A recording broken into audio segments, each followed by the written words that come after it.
On this episode, we are having lobster rolls made with tender chunks of lobster meat mixed with a perfect creamy mixture served in a toasted split top bun.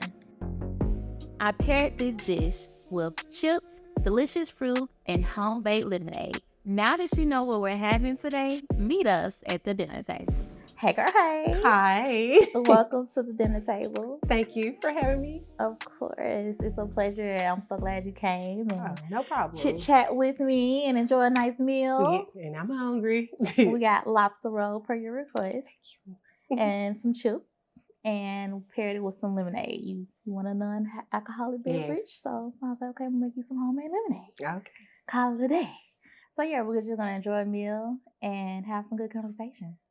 Are you ready? Yes, excited. Let's do it. For those who don't know, me and Kim, we were college roomies. Yep. We graduated from the same university, Troy University. Go Troy. Go Troy, go Trojans. And we traveled a lot, explored some things. Yes. Good and had times. some really good times. Yes. Got us in some trouble, did some things, but we had a good time. So this is my fun, hardworking. You're very kind and loving. You have Thank a great you. heart. Oh, thank you. And adventurous friend. So Yes. I love it. What's 5 things you would describe about me? Oh my God. You're amazing. You're such a good mom. Oh, thank you. Yes. Very, very hard worker. Very hard worker. And you're a good friend. I know if I ever call you, you'll be there. So Period. dependable Every too. time. And what else? I don't know. You just that girl. I don't know. You just got everything wrapped Just around. hype me up. Right. Give it to me. I love it. Right. Energy. Yes. I love it. And that's one thing as far as like with the dinner table, like this is a safe space. This is a place where, we can affirm each other, where we can love on each other, where we can find healing in one another, just having these deep conversations and hyping each other up. So I appreciate that. I really do. We all I deserve really do. that. I love the affirmations. So thank you. So now I want to dive a little bit deeper and ask you some questions about your childhood. Okay. If that's okay. And That's share fine. with the people. So what's one thing you have experienced in your childhood that affected you most as an adult? Affected me like positively or negatively? Let's do both. Positively, just growing up as only child for like 9 years. Okay. So that affected me positively because I know how to entertain myself, and I'm not afraid to be alone. And I didn't have like the big sister or anybody that I can always kind of run to. I just have to figure things out. Even as a child growing up, like I say, my sister didn't come until I was in like the 2nd grade, and so I spent that a long time. Yeah. And then y'all like 7, 8 years apart? No, we're 9 years apart. Or so 9, okay. when I was grown, she was in middle school. So, just growing up as an only child, like that taught me a lot. And I got some positive traits from that. Negatively. What that did to you, girl? What they did to me. Well, as far as like childhood, something negative, just like growing up in a household where the affection wasn't shown, just like it was just basic. Like I knew my parents loved me, but it wasn't until I became an adult and I started saying like, "Oh, I love you" and stuff like that we actually started to do that. So, that's something negative that I had to kind of, I guess, I don't want to say heal from that part, but, I didn't, until I was in therapy, I didn't know how that affected me. Like growing up in a, household that we didn't really tell each other we love you. We didn't hug each other. But we knew that, but it wasn't. It wasn't, I guess it wasn't an issue growing up until, you try to be an adult and you recognize you needed that. Yeah, right. Yeah. Coexist with somebody else and all of that stuff. What's your top 2 love languages? It is quality time and and I hadn't did it in so long, and I feel like they changed. But I know it quality time, and I think it was acts of services, man. I really don't even know the second one for real. I should do it over again. How higher up was physical touch for you? It was like the next to the last, so it was fourth. Next to the last. I wanted to have something to do with your childhood. I'm pretty sure. Yeah, because you wasn't really getting it. And I remember, like, when we met, or even just as we got closer, I used to tell you, I love you. Yeah, and I would never say it and back. she would never say it back. And then one time I said it back, and I thought that was going to be the end of the conversation. Because I was like, did you say it? I was like, listen, don't make this awkward, okay? I was so proud, but I knew that was something hard for her. And I'm glad that, now we just say it, and you just say it, and it's easy, and it's natural for you. For sure. So that's good. That's good. How are you and your parents and your sister too, as far as like, now that you're an adult and you recognize that, like, are you being more, are you leading with saying, I love you, and give when you say goodbye, give them a hug, or etc. No, for sure. I'm the one that's initiating all of that. And the good thing about it is, I think, as I get older and kind of bring stuff to like your family members and your parents, like now that they kind of see, oh, like we didn't really do that. Yeah. And so now it's almost of everybody kind of catching on. So I don't always have to be the one to say, all right, I love you, bye. Like, my mama, she'll do it. And my dad will do it. And my sister, she's still a work in progress. But she won't mind. Yeah. But no, like, I was initiating it, but now I think everybody kind of, they hopping on the train, I guess. No, that's good. Sometimes it just takes that one person, right? Exactly. Yeah. And then also just thinking about our generation of parents, they just grew up in a different time too. Right. So it's like, with our generation, we're really focused on our mental health and discovering ourselves and, doing that work and that inner healing. So unfortunately, a lot of our parents and our generation of parents didn't have those resources to be able to do those things. So it's like, I try to give them grace and be patient, but again, this affected me, Mama. Right. This affected me, Daddy. Right. So, I want that. I need that. So I get it. I agree too. Like, my dad is still a work in progress. I try to tell him, you can call and just check on me sometimes. Like, I know I'm good and I don't need money or anything like that. But, it would be nice to just hear your voice. I'm just checking on you. Mm-hmm. So, but like you said, and I know for a fact that he didn't grow up getting that. And my mama, she the oldest out of 6 siblings. And they grew up kind of, low income, kind of poor. So, they all was being, out there being in front of themselves. And trying to survive. Yeah, trying to survive. And so. I get it. Yeah. Same with as far as my mom. Like, I know she told me that, I know her dad only told her, she can count on her hand how many times my granddad, her dad told her she loved her. I mean, he loves her. Right. And I can't remember what she said about my grandma, her mom, but it wasn't often. Right. She wasn't hearing it often. And it kind of trickled down to how she raised her kids. Right. And, hearing it often or just being affectionate. Right. And I think for me, on the flip side of that, like, I know you was mentioning like physical touch is like number 4 right. out of the 5. But for me, physical touch is like number 1. It's like I'm over affectionate. I want all the touchy, lovey, feely. Like, I want to know, I want to be affirmed constantly. And I think it's because of that lack from the childhood. It's like now I'm just like, I want it. I want it now. Yeah. So, that's interesting. I agree. And I don't know. I mean, I don't know why mine is probably was so low. I don't know. I feel like there was years when I did that. I probably should do it again. But Yeah, I don't know. But I mean, it's like compensating. Like you didn't get it, so now that's what you want. And then the adverse effects, I didn't get it, so I ain't even thinking about it. So it's the last, you know. It's the last. Yeah. That's true.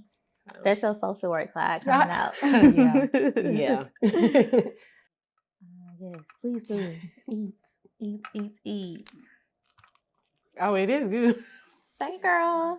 Thank you. I mean, I have high expectations every time anyway. Never disappointed. Thank you, girl. Thank you. I try.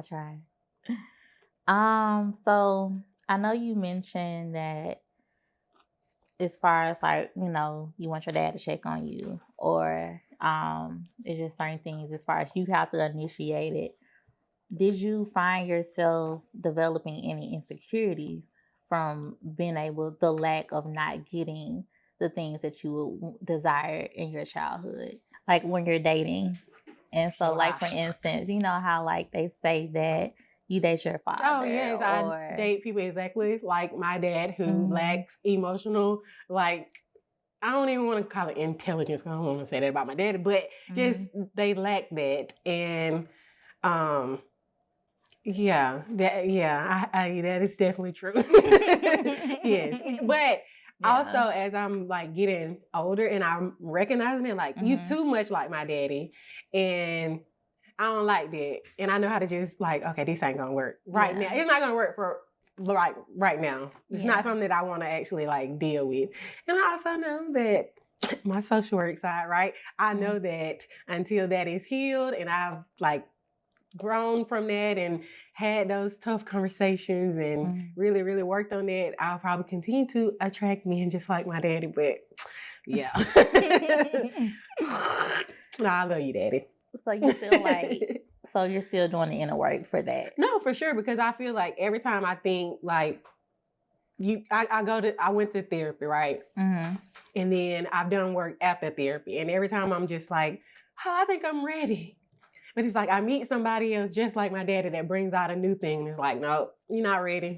You're not ready. Yeah. So so I feel like with dating, it's all about, like for me right now, it's still a learning thing. And I feel like everybody I meet is a person that's like testing me. Like they trying to pull out this not last thing, but this thing that I really, really need healed. Yeah. Like that's what they doing. And I don't know. You know, like the girl is doing too much for you. It's making you work on yourself a little too much. Well, I don't mind working on myself. I feel like sometimes we all know it's that one thing that we really need to do. But I don't want to do it. And that's one of those things that I don't want to do, right? Yeah. So I keep meeting people and I'm just like, yeah. I don't want to deal with it right now. Yeah, and I heard soon, but yeah. I gotcha. Because I know it's been 5+ years off the market. I think I calculated. On the market. Yeah. I think it's more than that. Well, you said plus, so yeah, it's 5+. It's 5+. It's been a long, long time. Do you feel pressured as far as like now that you're in your 30s of being married, like with your family, with your friends? Not necessarily, not really. Because I understand that too is, you know, we all have to go at our own pace, right?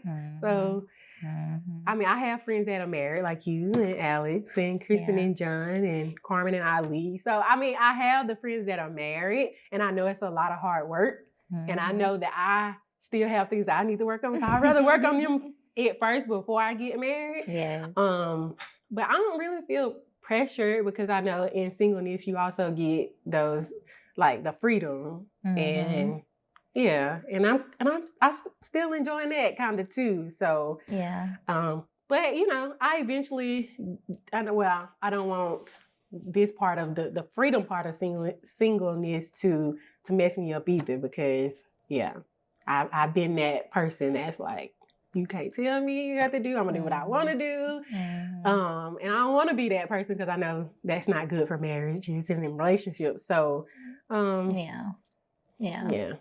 true. I don't feel pressure. And my mom, she don't pressure me about marriage. Although my dad did make a comment the other day. What he said, like, girl? He was just like, I'll be glad when you find somebody. He didn't say get married. He said find somebody. I was like, it's weird. I never heard him say that before. But, you know, I guess they getting older and they probably don't want to see me lonely all my life. So you're not gonna love. You single and thriving. Yeah. Oh, for sure. Yeah. You single and thriving. But no, you mentioned you were saying marriage is work.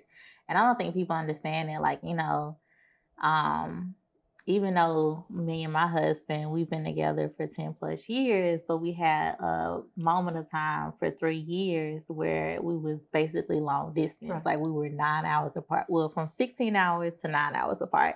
So it was basically like, you know, we would see each other every 2 months. So I had a period in my life where I was able to kind of just be to myself, be in my own space. He be in his own place. I'm in my own place. We were just really just learning who we were, especially since we met so young. Right. That really helped, like as far as just being in a committed, always up on each other, then having that transition for 3 years, and then before going into marriage. Right. Now, it helped, but it also was a adjustment, because I remember going from having that freedom to doing what I want, whenever I want, having things put in place how I had it, just different little knickknacks. It was an adjustment that first year. And I remember I would come to your place just to get away. To get away. I was like, I need a break. I can't. And I was like, no, the first time though, I was like, wait, what? I was thrown aback. I was like, wait, what? I don't know. But then, like I say, having married friends and our girl chats and stuff, yes, we talk about y'all, so y'all already know that anyway. Yeah, but anyway, like, I know it's not easy. And then, like I said, growing up in a household where my parents were married and they had their ups and downs, and becoming a teenager and realizing everything ain't all good. Like, it's difficult. Yeah. That's why I'm not in a rush. Because it's a roller coaster ride. And I mean, marriage is beautiful. Marriage is beautiful. Facts. But it's a daily choice. You have to choose every single day. Yeah.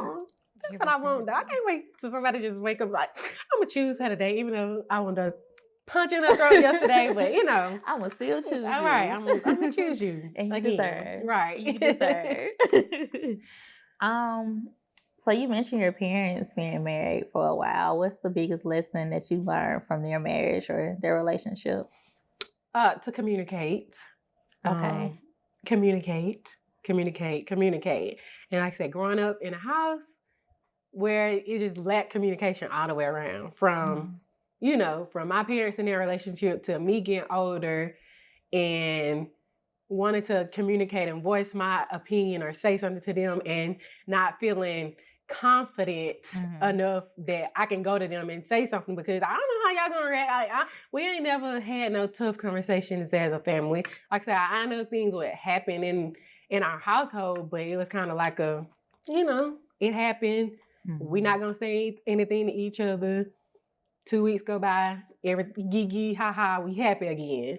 So the biggest thing that I learned from that is to communicate, and not just like with your spouse or your partner, but or your kids, just with anybody. Like I value that in our friendships, where you know I feel comfortable talking to you and calling you and saying stuff like that. Right. And then as I'm getting older now with dating, being more vocal. Feeling like I can say, hey, I don't like that. Or, you know, that pissed me off. Can we cuss on here? Well, is that a cuss word? You know, I feel more comfortable doing that. Whereas early on, if I date somebody and I didn't like something, I just did what my parents did. Just sweep it on the rug and just let it, you know. Yeah. So common in the Black household. I know. Did y'all eat at the dinner table? Did y'all talk around the dinner table? We did not talk. For the longest, it was like I say, it was me and my mama in the house, because my dad drove trucks, and he was one of those truck drivers that would like leave on Sunday and come back on Saturday, and then would leave back on Sunday. Yeah. So it was really like me and my mama, and then my sister came 9 years later, and she wrecked it. No, just joking. But she came 9 years later, and like I say, that was different. Mhm. Because again, we're 9 years apart, so I wasn't talking to my sister because she couldn't talk, right? Right. And by the time she got to that age, my dad, he was home all the time, but I had left the house. So, you know. Yeah, that makes sense. Yeah. It's just a weird little gap. But no, we did not have dinner conversations like that. And like I say, up until recently now, it's still like I get the lead, well, I guess I do get the choice, but I lead most of the tough conversations and I'm the mediator for a lot in our family. So, yeah. Good, somebody got to do it. Somebody got to do it, but I'm like... It's a lot of pressure, though. It is. And I tell them, that was unnecessary. I'm at a point where I'm raising my parents. So, I think it comes a point in everybody's family where we have to raise our own parents, right? Yeah. So, eventually get to that kids. Place. Yeah. I love them. I get what you're saying. So we're gonna sit down the next time I come home. Mm-hmm. Yeah. Yes. Y'all said I ain't cooking, but I don't know who's gonna cook. Can Mama cook? Yes, my mama can cook. Okay. She got better. Okay. But for serious though, when my dad started being home a lot, yes, she cooked. Got better. Yeah. Okay. She know Let me watch your episode, one of the recipe videos. She got your cook. She got your recipes and things. Oh, the cookbook, like the digital. Yeah, Mm-hmm. She know. And my daddy love your grits, so that's how she had to make grits. Thank you. That's great. Right, the best. Check it out. Okay. Well, that's good. That's good. Y'all definitely should initiate that, having some conversations around the dinner table. It's something about food and just coming together and over a good plate of food, right? Where y'all can just talk about anything. No facts. Anything, And get you some wine or something too, to relax everybody, whatever. Well, my daddy don't drink, and my mama, I don't know. She turning up now though. So not mama turning up. Mama trying to live. Right. Live the next 50 years of her life, 50 plus years. Right. Amen. God willing. Okay, so I want to switch gears a little bit, and I know like during our conversation off camera, we discussed like learning what makes you happy. So what makes Kim happy? What is that for you? What is that for me? I don't know. I think, going back to that specific conversation we were just talking about, just being creative. Like I said, I'm in a different season right now as far as like career-wise, trying to really pinpoint what I really want to do. And when I am doing something creative, it makes me the most happiest. And so I have a lot of time now that I can be creative and I can try out different things and I can dibble and dabble in stuff. And so just being creative, getting to spend time with my family, that makes me happy. And just get to do whatever I want to do. Like if I want to do it right now, the place I'm in my life with work, career, and all that, I can just do it. And so that just makes me so happy. Yes. Like I don't have to go to a place 9 to 5, sit on somebody else's clock, watch other people live life through social media while I'm supposed to be working. Like I don't know. You can live your I can live how you want to live it. Exactly. Yes. So I don't know. That's freedom to me. It is freedom. And freedom. It is.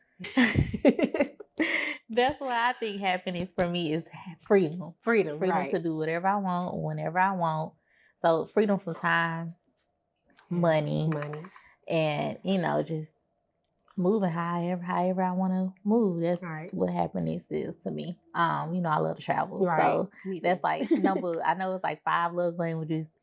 Travel added to it, so I got 6. I like all of them. But travel is definitely one on for me. But I know you mentioned that like expressing your creativity is making you happy. How do you do that? Like, what does that look like for you as far as expressing your creativity? Because you're the jack of all trades, honey. Like, you a makeup artist. Oh my Lord. Event planner, a decorator. You do it all, okay? Have 2-3 jobs at the same time. I know, right? I'm not just being like just creating something and like again, like right now I have a lot of I don't have free time, but I have a lot of free time, right? So like the whole little event.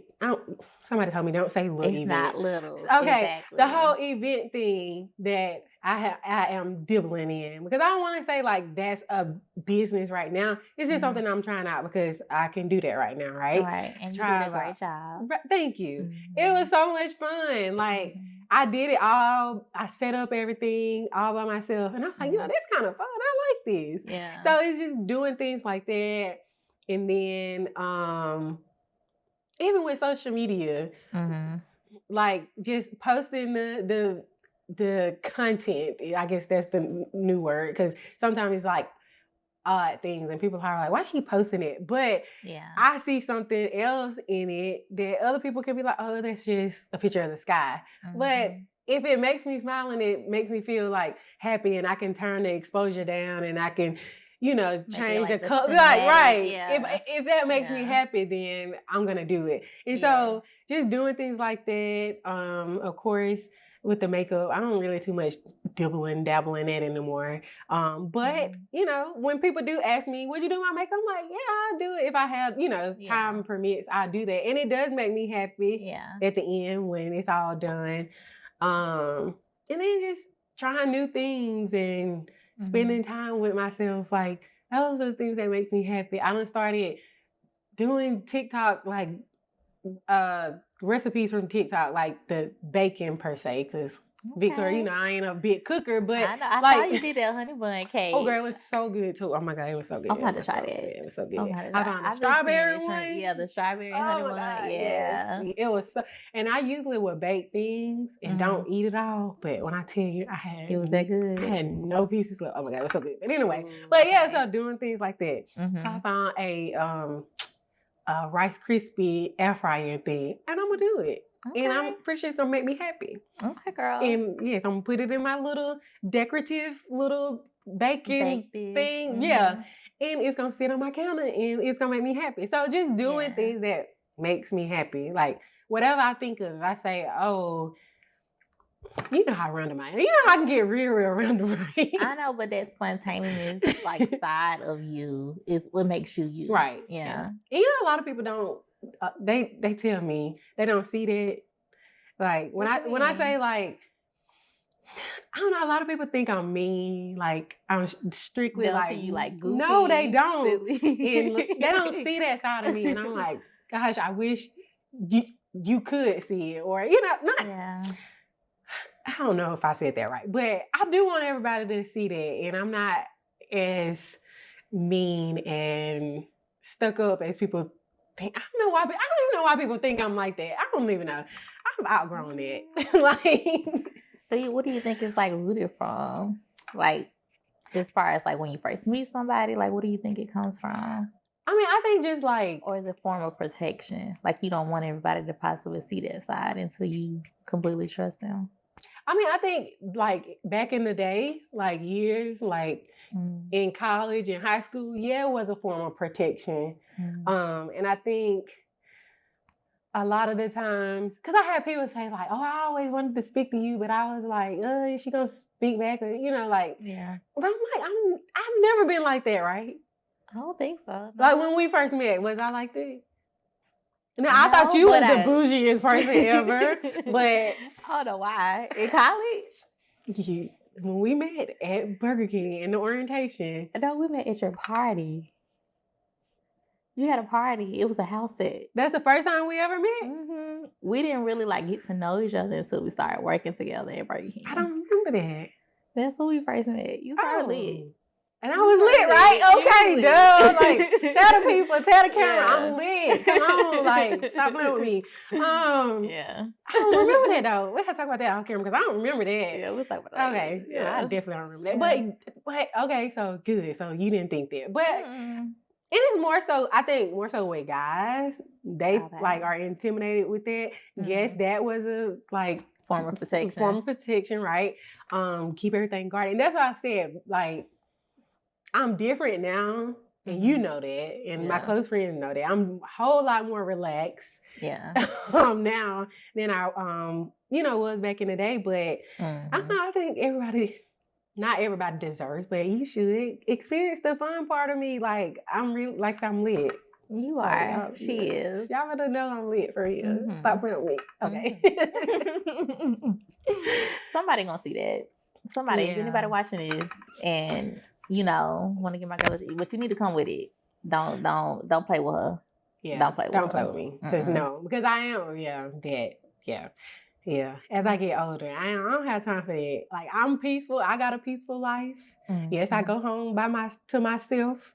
Sometimes I sit there with no TV on, no nothing. I enjoy my peace. And so if you come to start wreaking havoc and chaos, and no. Yeah, no. I'm gonna communicate and I'm gonna say no. Yes. I ain't gonna sweep it under the rug. Right. Speak up. Exactly. Yes.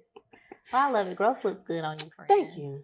You say that all the time. Thank you. It does. It really does. Like it's beautiful to watch your evolvement, and I'm proud of you. Oh, I'm serious. I'm really proud of you too. Thank you. Like I tell people, like you're my little sister, but you're my big sister too. Yeah. Because it's not a big age difference. No, it's not. Like it's not an age difference, but I think another thing I enjoy about our relationship is that we do get to we get to learn things from each other. Yeah. So, That's true. I look up to you. You I don't know if you know that, but you know some things. No, I didn't know that. See? I appreciate that. I'm doing something right. Making me proud. I'm proud. No, I am. Well, that's good to hear. Yeah. Yeah. That's big for me. Like, I ask you all the time, like, am I being a good friend? Yeah. Just making sure, because, time, especially being a mom, a wife, just busy with life in general. It's just hard for me to prioritize my relationships as I once was able to beforehand. So, thanks. Glad to know. No, I understand. Because, baby, when I get a man and maybe a kid, Kim be like, my man. y'all better get ready. Oh my God, sick. And when she get mad, my husband. Right, I can't go out with y'all. No, thank you. We ain't gonna see you for a couple years. You think so? No. I don't know. I never say never, but I don't know about it. I hope not. Because again, my space, me not. That's gonna be a big adjustment. I'm probably gonna be coming over here like, girl, please take me out of that house. We'll see though. We'll see. It may be like a once or twice. As long as we once or twice a year, I'm good with that. Because I know seriously, it's important not to get lost in it. Oh, for sure. Because I know, I think the pandemic. It was like the pandemic, and I got pregnant, and then afterwards, we was slowly coming back outside. I'm like, I ain't seen my girls. I haven't been on a girls trip in 2-3 years up until last year. We went to the DC trip. Was the first girls trip that I went to in 2-3 years. So I'm just like, I needed that. You still need to be able to be the person. Like I need to be Victoria, the individual. I'm Victoria the wife, I'm Victoria the mom, but I'm also just Victoria, right? And you need your girls, you need that friend time, you need that community in that space. So remember that when that time comes, so you don't get lost. Well, Lord, don't let me be wrinkled and shriveled and dried up by the time. Well, no, baby. I don't want to do. He coming. So I know once they see this episode, the fella's gonna be jumping in your DM. No, they're not. People already think people in my DM. No, they're not. It's quiet. Girl, crickets. Insert the cricket noises. Cause that's gonna change. It's gonna change. But when they do, what's your non-negotiables? My non-negotiables. I mean, the first thing that comes to mind is I know that probably everybody gonna have kids. So my non-negotiable with that is you got to take care of your kids. Because if you got kids, I'm okay with dating you if you have kids, but you got to take care of your kids. Yeah. And I want to see you in that father role, actually see it. I don't want to just hear about it. I want to see it. So that's a non-negotiable. One other thing I've been thinking about too is that whole being equally yoked thing. Because Because, you know, everybody doing their own little thing spiritual right now. Like, you know. What is spiritual? Like, it's spiritual because Satan is spiritual too. Like, do you believe in Jesus? Right. Right. So the whole thing with that is I've met some pretty cool guys. One of them may have all the traits, right? Yeah. But he practices something different. Yeah. And it's like, is that a non-negotiable for real? Because I see you as a person first, like a human. Yeah.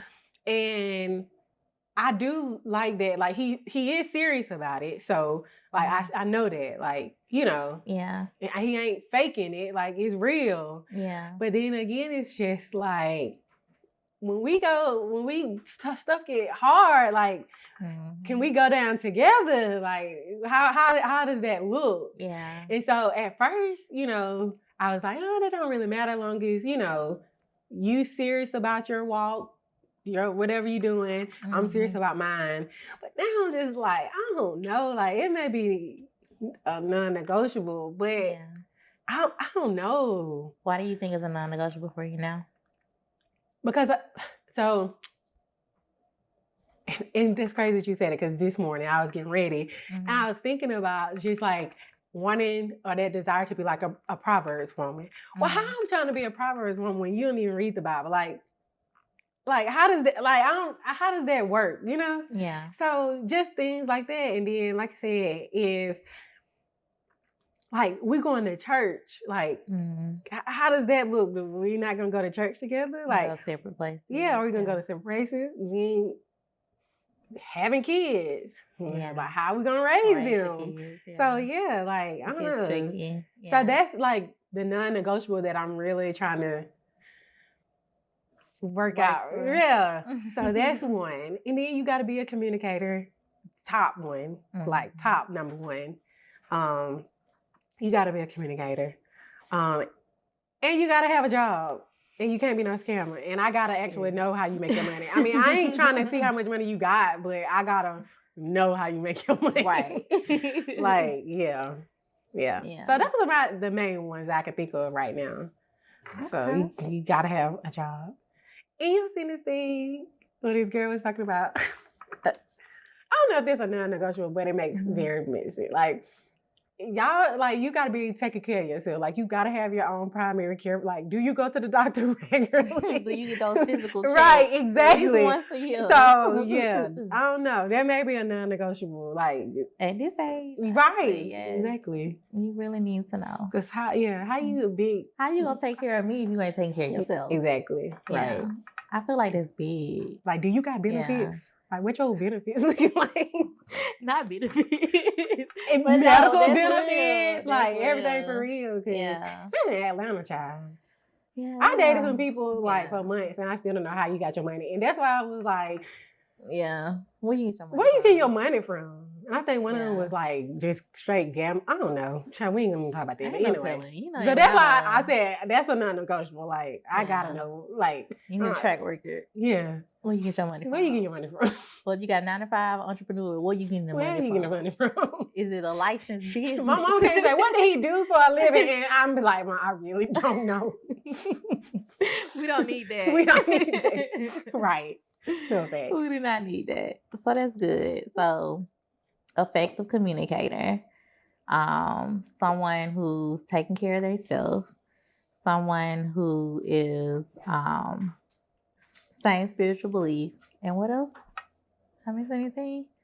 So the people can be taking notes. Right. Oh no, don't, because they said don't tell them what they, don't tell them, because then they gonna tell them. Yeah. Never mind, scratch that. Y'all didn't hear that. Yeah. But yeah, those things. I got you. So we gotta go. Yeah, we ain't gotta go back and forth. Just come with it. That's all. I'll let you know. Oh, that's good. So I know, and speaking of like spirituality or religion in general, which I'm not an advocate of religion. I'm big for more so relationship.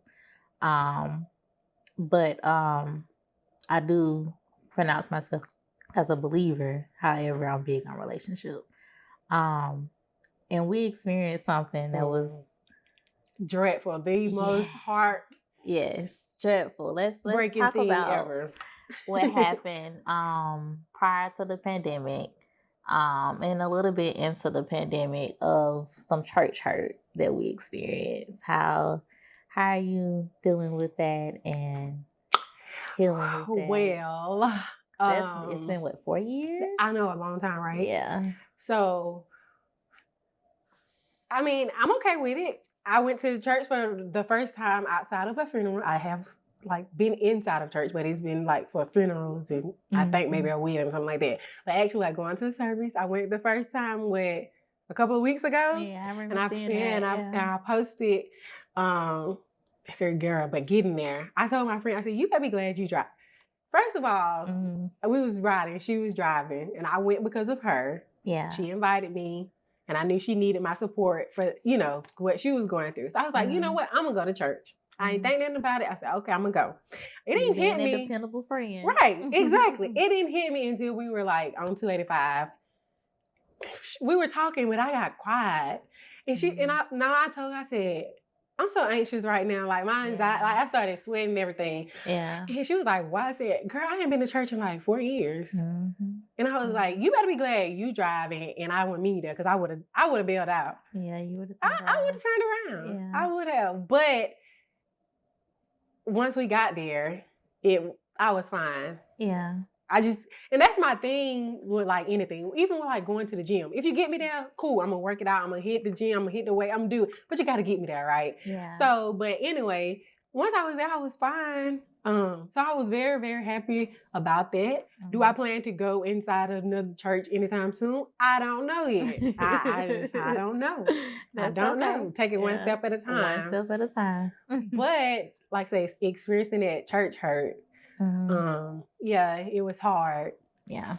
And I kind of explained it like a breakup. It was just like it was a breakup from the church. Yeah. Let's be clear. It was a breakup from the church, not from God. Yeah. So, I never got mad at, Jesus and God. And, I never got mad at that whole thing. I mean, that part of it. It was more so the church and, at the leadership, that kind of hurt. But then I had to also, I had to like bring myself up a lot of times. Yeah. I think we talked about that too recently, like watching, what we say, or when I say something, I had to turn around and bring something positive. Like if I say something negative, being intentional. So it's just being intentional about everything. Like, yes, I was mad at them, but then I had to come around and say they're humans, right? Mm-hmm. They do things and they make mistakes and all of that. So right. It was hard. Yeah, it was hard. It was hard. I agree. I know for me, it was a little bit, I experienced the church hurt, but it wasn't, I never put anybody like on a pedestal. Right. So it wasn't like, I just more so was just over the organization part of it all, which I get it. Like I understand that it has to be like it's a business. Right. I understand it. But for me, it was hard for me to be a part of that in a way where I was more than just a member. Right, exactly. And that's why it hurt me so bad too. Because, I mean, girl, and y'all invited me to the church. I was enjoying it. And next thing you know, baby got baptized, baby serving, baby going to Bible study. Baby green feet. Woo, yes. Like, baby was abstinent, honey, I'm trying to find a husband. I'm like, it not cursing, not listening to secular music. You like I was more than we was. Sure was. Sure was. Like y'all come to Bible study tonight. We like still in the bed. Right. We still in the bed, girl. Like we're gonna make the second service. Right, exactly. But I was really doing the thing. I was happy. Mm-hmm. And not to say like I blame, and as I was explaining it to my friend just yesterday too. Yeah. It was, I don't think that they know the type of community that church, church gave us. Yeah.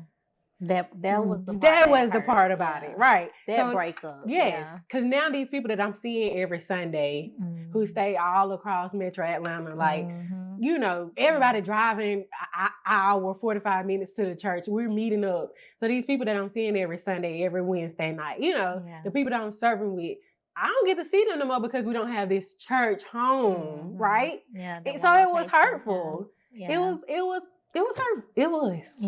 Yeah, it was. Like, I missed the small groups, and I missed especially, like, coming to a new city. Like, Right. that was, like, I guess putting our foot in the city of really just getting community. Because Right. we were both new. Right. We're both from Alabama. So it's just like, this was a nice transition of being able to build that community. Right. And then the bull crowd happened. Yeah.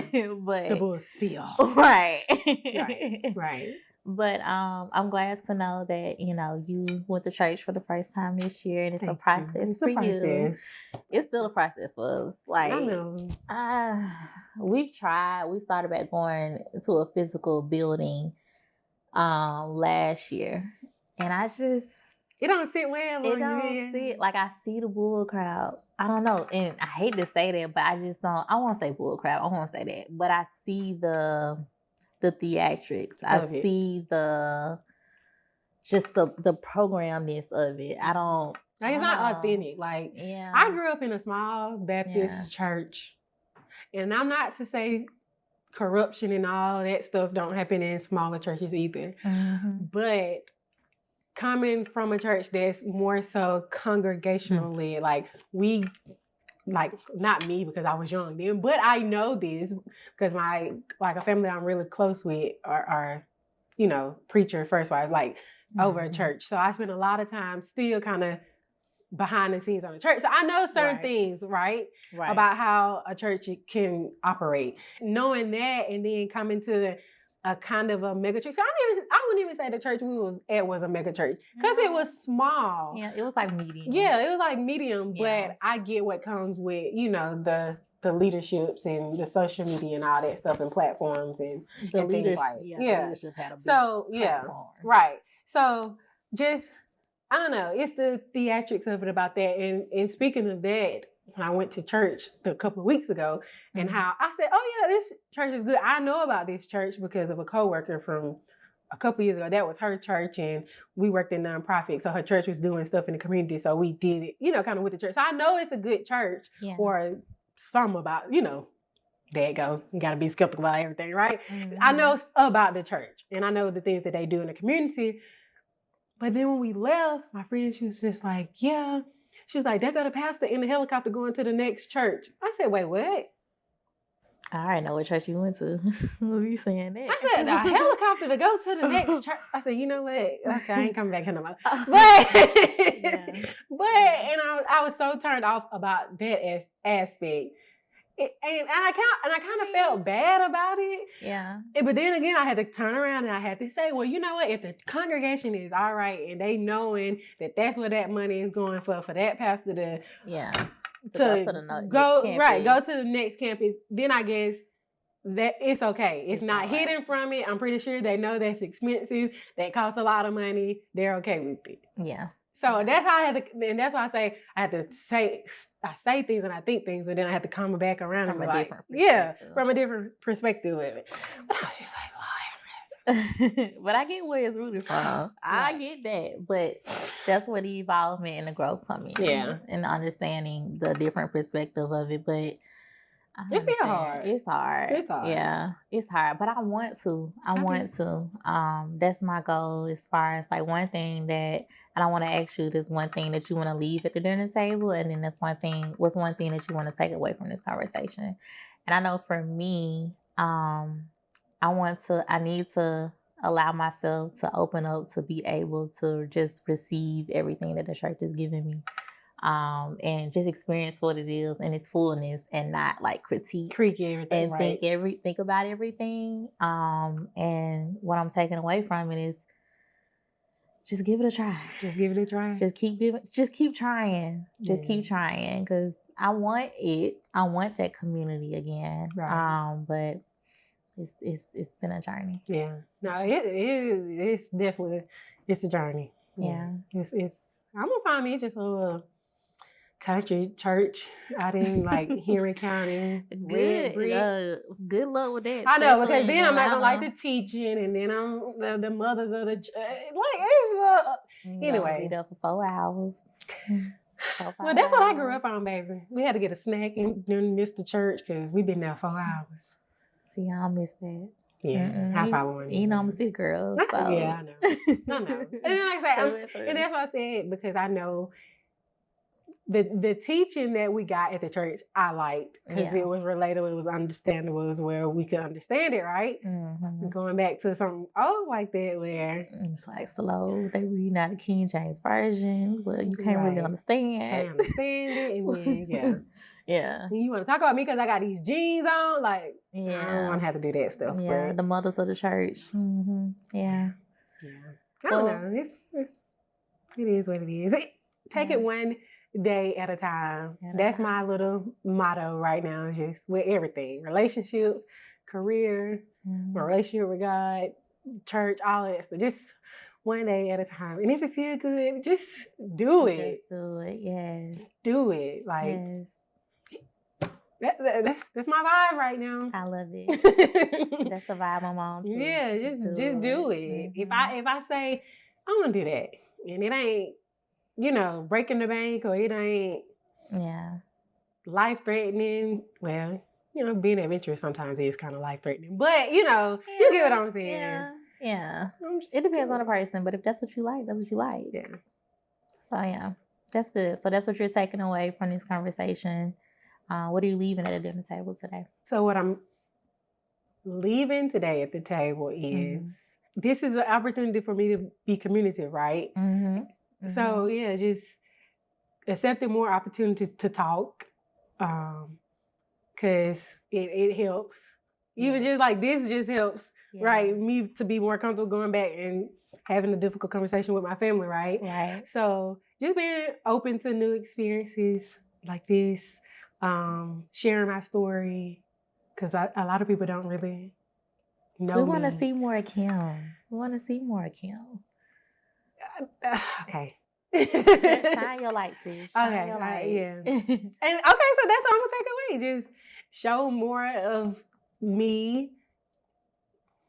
I don't know. Okay. Yeah, I'll just take that away since you just told me that. I love it. People want to see it. And I think that's what, like, being like a content creator, it's always like, because everybody's a content creator, right? And so just like show, like this, being like apprehensive about stuff. Yeah. Even with posts. So sometimes I'll post stuff, I don't know if you ever noticed.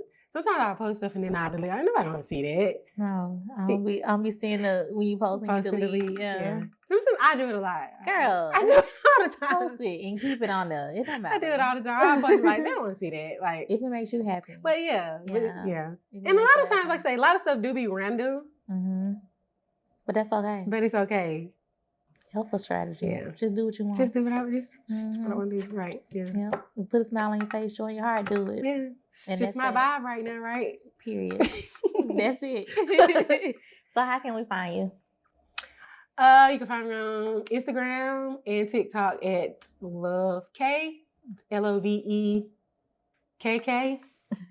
4 Ys, so Y. That's me. That's on TikTok and Instagram. And then I do have a second page, and I don't think we even talked about it, but I am starting like a jewelry and accessory kind of line. Okay. Well, boutique kind of thing. It's nothing on my page, but y'all can follow it right now. And I ain't really posted about it because I'm still trying to make sure the name is fitting. But right now it's Grively, so it's GREEVLY _ I think. It's in my bio on my Instagram page, so follow that. We selling accessories and jewelry and maybe some. Love it. Well, I told y'all she the jack of all trades. Because I'm trying. You know how you have those people that are serial entrepreneurs, but nothing really sticks. Like they done had 1,000 different things. Like I think that's me. But my wish is for the next couple of months and year is to actually like get something going and it sticks. Yeah. So you the queen of ideas though. You've had many ideas that has come into fruition. Sell my ideas. You would have been a billionaire by now, but that's a conversation for another day. It is. Well, thank you so much for coming to the dinner table. Thank you for having me. It was so good to be able to chat. I'm excited. Yes. Y'all check out my girl. And I'm always promoting you. You already know. In your channel, in your food.